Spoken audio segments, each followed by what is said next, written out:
Hello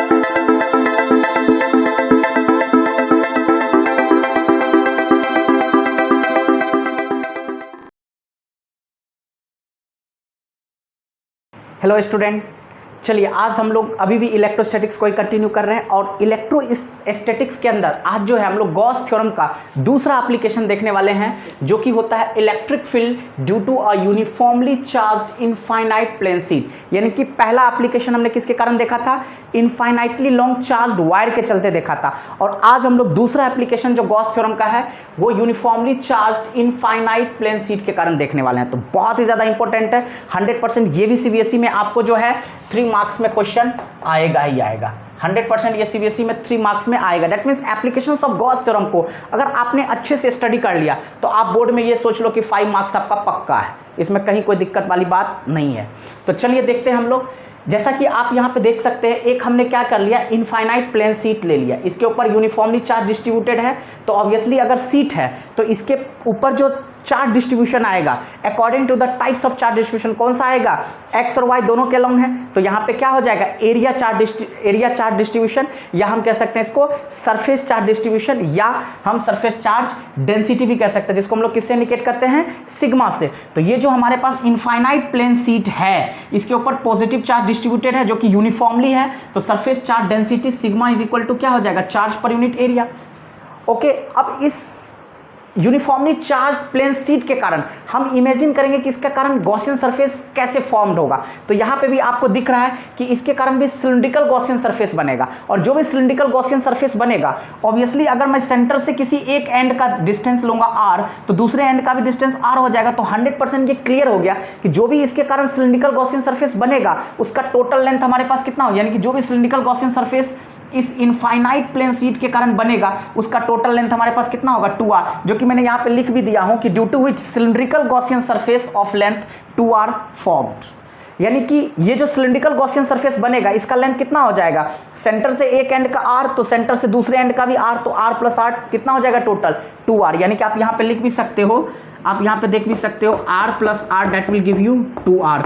तो ये जो 2r है ये किसका डिस्टेंस है, ये सिलिंड्रिकल गॉसियन सरफेस का क्या है, बेसिकली लेंथ है। और ये जो सिलिंड्रिकल गॉसियन सरफेस एरिया बनेगा इसका एरिया ऑफ क्रॉस सेक्शन भी यूनिफॉर्म रहेगा ऑब्वियसली। तो एरिया ऑफ क्रॉस सेक्शन हमने क्या मान लिया, a। तो दोनों एंड पे आप देख सकते हो p डैश और p, ये दोनों हमारे पास क्या है, प्लेन एंड का फेस है।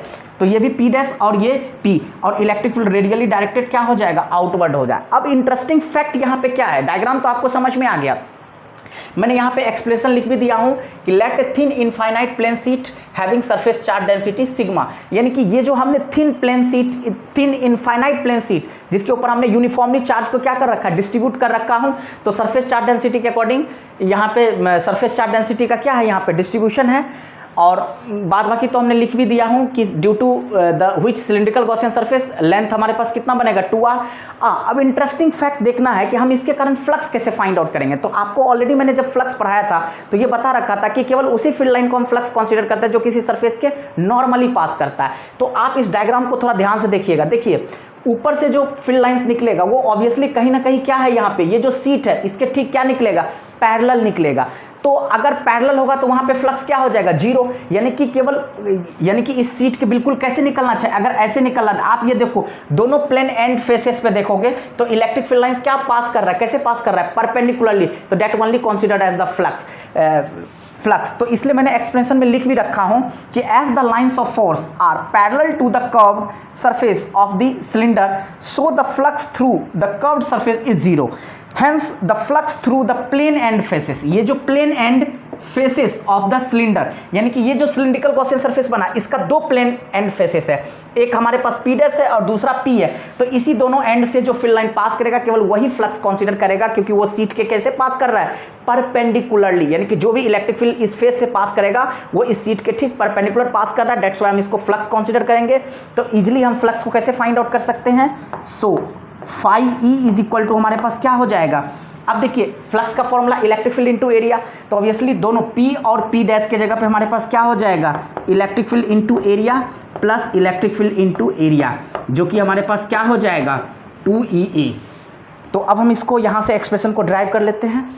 जो आपके पास टोटल फ्लक्स आया वो हमारे पास कितना आ गया, 2EA।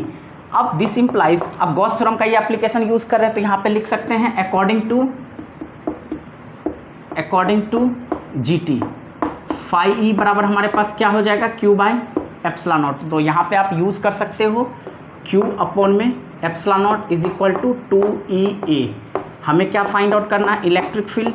तो electric field is equal to कितना हो जाएगा, क्यू अपॉन में 2 एप्सिलॉन नॉट ए। अब इंस्टीड ऑफ क्यू हम क्या लिख सकते हैं, आपने ऑलरेडी देखा सिग्मा बराबर हमारे पास क्यू अपॉन में ए था, तो दिस इंप्लाइज क्यू बराबर हमारे पास क्या हो जाएगा, सिग्मा इंटू ए। तो इंस्टीड ऑफ क्यू हम क्या लिख सकते हैं, सिग्मा इंटू ए अपॉन में 2 एप्सिलॉन नॉट ए। ए का कैंसिल आउट हो गया तो हमारे पास इलेक्ट्रिक फील्ड क्या निकल गया, सिग्मा अपॉन 2 एप्सिलॉन नॉट। तो यही हमारे पास क्या आ गया, यानी कि electric field is equal to sigma upon में 2 एप्सिलॉन नॉट। यानी कि यही हमारे पास रिक्वायर्ड इलेक्ट्रिक फील्ड का एक्सप्रेशन हुआ, किसके चलते, इनफाइनाइट प्लेन सीट के चलते।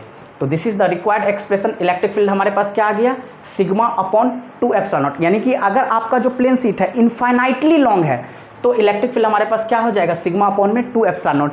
और यहाँ पे एक नोट करके लिख लीजिए, यहाँ पे मैं आपको बता देता हूँ, यहाँ पे नोट करके लिख लीजिए,